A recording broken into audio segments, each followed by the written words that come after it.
பசறை பிரதான வீதியின் 7ஆம் கட்டை பகுதியில் கடந்த 3ஆம் தேதி பிற்பகல் இடம்பெற்ற சாலை விபத்தில் 45 வயதுடைய பெண் ஒருவர் படுகாயமடைந்துள்ளார்.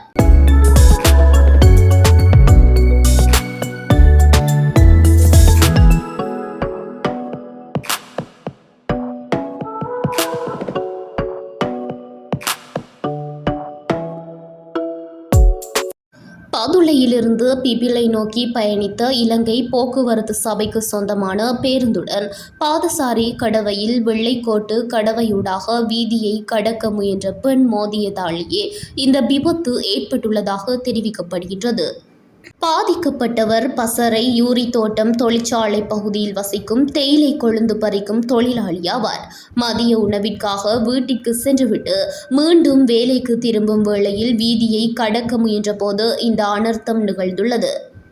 காயமடைந்த பெண் உடனடியாக அருகில் இருந்தவர்களால் மீட்கப்பட்டு சிகிச்சைக்காக பதுளை போதனா வைத்தியசாலையில் அனுமதிக்கப்பட்டுள்ளார். சம்பவம் தொடர்பான மேலதிக விசாரணைகளை போலீசார் மேற்கொண்டு வருகின்றனர்.